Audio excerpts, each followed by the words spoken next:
3 कोटी निधीतून सरकारी पदवी महाविद्यालय इमारत उभारणार. जोल्ले यांची माहिती. महाविद्यालयीन पायाखुदाई शुभारंभ संपन्न. निपाणी शहर हे सीमा भागातील महत्त्वाचे शहर आहे. या ठिकाणी सरकारी महाविद्यालय नसल्यामुळे गरीब व शेतकऱ्यांची मुले नजीकच्या महाराष्ट्रात शिक्षणासाठी जात होती. या ठिकाणी खाजगी महाविद्यालय असली तरी गरीब मुलांना शैक्षणिक खर्च परवडत नव्हता. ही महत्त्वपूर्ण बाब लक्षात घेऊन भाजप सरकारमध्ये निपाणी सरकारी महाविद्यालयाला मंजुरी मिळवून घेतली. या महाविद्यालयाकरता अक्कोल रोड, बसवेश्वर नगर परिसरात 2 एकर जागा मंजूर झालेली आहे.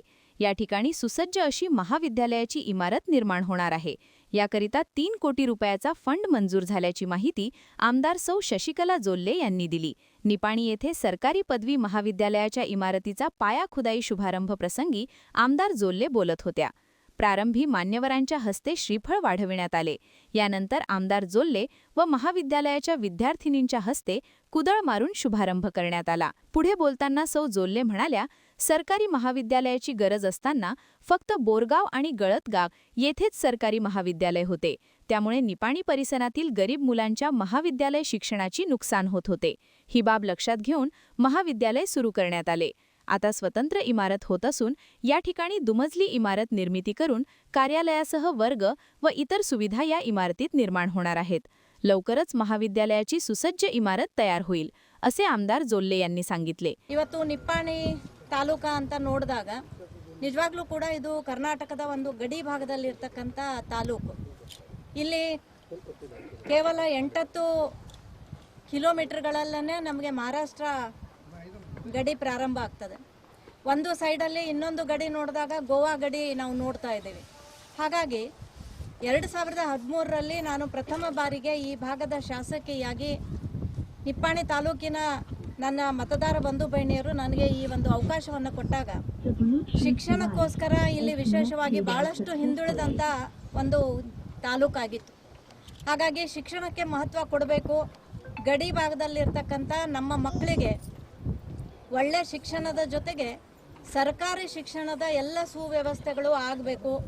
ಯಾಕಂದರೆ ಪ್ರೈವೇಟ್ ಸಂಸ್ಥೆಗಳು ಕೂಡ ಸಾಕಷ್ಟು ಇಲ್ಲಿ ಸೇವಾ ಕಾರ್ಯಗಳನ್ನು ಮಾಡ್ತಿದ್ರೂ ಸಹಿತ ಅನೇಕ ರೈತ ಕುಟುಂಬದ ಬಡ ಕುಟುಂಬದ ಮಕ್ಕಳು ಇವತ್ತು ಸರ್ಕಾರಿ ಶಾಲೆಗಳಲ್ಲಿರ್ಬೋದು ಅಥವಾ ನಾವು ಕೂಡ ಒಬ್ಬ ಶಾಸಕರಾಗಿ ನಮ್ಮ ಕರ್ತವ್ಯ ಕೂಡ ಸರ್ಕಾರಿ ಶಾಲೆಗಳನ್ನು ಸಬಲ ಮಾಡಬೇಕು ಅನ್ನುವಂಥ ದೃಷ್ಟಿಕೋನದಿಂದ ಸುಮಾರು ಪ್ರಾಥಮಿಕ ಹಿಡ್ಕೊಂಡು ಡಿಗ್ರಿವರೆಗೂ ಕೂಡ ಯಾವ್ಯಾವ ಸ್ತರದಲ್ಲಿ ನನಗಿಲ್ಲಿ ಸಹಾಯ ಮಾಡೋಕ್ಕಾಗ್ತದೋ ಆ ರೀತಿಯ ಒಂದು ಸಹಾಯ ಕಾರ್ಯವನ್ನು ಸರ್ಕಾರಿ ಶಾಲೆಗಳ ಅಭಿವೃದ್ಧಿಗಾಗಿ ಮಾಡ್ತಕ್ಕಂಥ ಒಂದು ಸಂದರ್ಭದಲ್ಲಿ ನಿಪ್ಪಾಣಿ ನೋಡಿದಾಗ ನಿಪ್ಪಾಣಿಲಿ ಒಂದು ಕೂಡ ಸರ್ಕಾರಿ ಡಿಗ್ರಿ ಕಾಲೇಜ್ ಇರಲಿಲ್ಲ.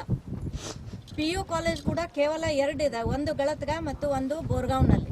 ಆದರೆ ಡಿಗ್ರಿ ಕಾಲೇಜ್ ಇಲ್ಲ ಅಂತಂದಾಗ ನಾನು ಮಕ್ಕಳನ್ನೆಲ್ಲ ಮಾತಾಡಿಸಿದಾಗ ಮಕ್ಕಳೆಲ್ಲರೂ ಅಂತಿದ್ರು ಡಿಗ್ರಿ ಕಾಲೇಜ್ ಇಲ್ಲ, ನಾವು ಮಹಾರಾಷ್ಟ್ರ ಕಾಗಲ್ಗೆ ಹೋಗ್ತೇವೆ, ದೇವಚಂದ್ ಕಾಲೇಜ್ಗೆ ಹೋಗ್ತೇವೆ ಅಂತಕ್ಕಂಥ ಮಾತನ್ನು ಆ ಮಕ್ಕಳು ಹೇಳ್ತಾ ಇದ್ರು. ಆದರೆ ಇವತ್ತು ನಾನು ಯೋಚನೆ ಮಾಡಿದೆ, ಯಾಕೆ ಆವಾಗ ನಮ್ಮ ಸರ್ಕಾರ BJP ಸರ್ಕಾರ ಇದ್ದಾಗ ನಾನೊಂದಿಲ್ಲಿ ಡಿಗ್ರಿ ಕಾಲೇಜ್ ಬೇಕು ಅಂಥೇಳಿ ಅಂದಿನ ನಮ್ಮ ಹೈಯರ್ ಎಜುಕೇಷನ್ ಮಿನಿಸ್ಟರ್ ಆದಂಥ ಡಾಕ್ಟರ್ ಅಶ್ವಥ್ ನಾರಾಯಣ್ ಅವರನ್ನು ಕೇಳ್ಕೊಂಡಾಗ ಅವರು ಬಹಳಷ್ಟು ಪ್ರಾಧಾನ್ಯತೆಯನ್ನು ಕೊಟ್ಟು ನಿಪ್ಪಾಣಿಗೆ ಒಂದು ಡಿಗ್ರಿ ಕಾಲೇಜನ್ನು ಕೊಟ್ಟರು.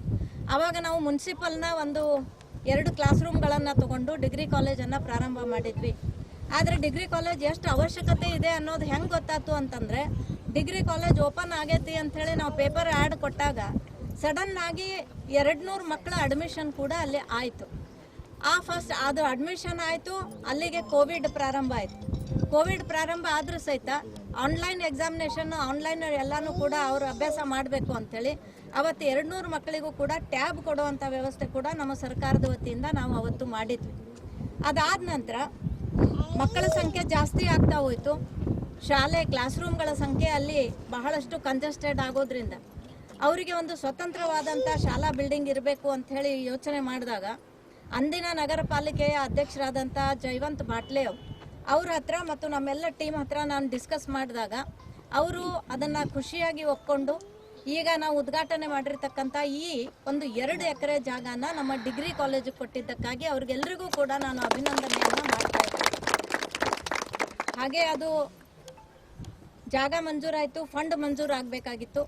ಅದನ್ನು ಕೂಡ ಪ್ರಯತ್ನ ಮಾಡಿ ಮೊದಲೇ 2.5 ಕೋಟಿ ಆಯಿತು. ಆಮೇಲೆ ಅದು ಸಾಕಾಗಂಗಿಲ್ಲ ಅಂಥೇಳಿ ಈಗ 3 कोटी 3 कोटीचं अनुदान आज आपण इथं ह्या डिग्री कॉलेजच्या एका बिल्डिंगसाठी आपण आणलेलं आहे. हे ग्राउंड फ्लोअर आणि फर्स्ट ಫ್ಲೋರ್ होणार. ಗ್ರೌಂಡ್ ಫ್ಲೋರ್ ಮತ್ತು ಫಸ್ಟ್ ಫ್ಲೋರ್ ಈಗ ಸದ್ಯಕ್ಕೆ ನಾವು ತಗೊಂಡಿದ್ದೀವಿ. ಗ್ರೌಂಡ್ ಫ್ಲೋರ್ನಲ್ಲಿ 6 रूमಗಳು 6 रूम्स आणि फर्स्ट फ्लोअरमध्ये 3 रूम्स अशा पद्धतीनं तिथं ऑफिस असू दे, त्यांना काय लागणार क्लासरूम्स असू दे, स्टाफ रूम असू दे, हे सगळं प्लॅनच्या पद्धतीनं होणार. आणि अजूनही ह्याला काहीतरी कमी पडलं, अजूनही ह्याच्यामध्ये कंपाऊंड पाहिजे, काय पाहिजे, तर अजूनही फंड आणून देणं माझं कर्तव्य आहे आणि मी ते आणून देण्याचा प्रामाणिक प्रयत्न करतोय. याप्रसंगी प्राचार्य डॉक्टर विश्वनाथ कट्टी यांनी स्वागत प्रास्ताविक केले. यावेळी माजी नगराध्यक्ष जयवंत भाटले, माजी उपनगराध्यक्ष सुनील पाटील, हाल शुगर संचालक राजू गुंदेशा, बंडा घोरपडे, सूरज खवरे, दत्ता जोत्रे, गजेंद्र तारळे, सुनील अकोळते, रवी कदम, योगिता घोरपडे, सुजाता कदम, विजय गोरे, राजेश कुंभार, सचिन मगदूम, दत्तात्रय कांबळे, वीरेंद्र कांबळे, संगीता परीत, मल्लिकार्जुन तवघमट, बसवराज मुतनाड, गीतांजली मुतकवी, सविता पाटील यांच्यासह शालेय विद्यार्थिनी उपस्थित होत्या.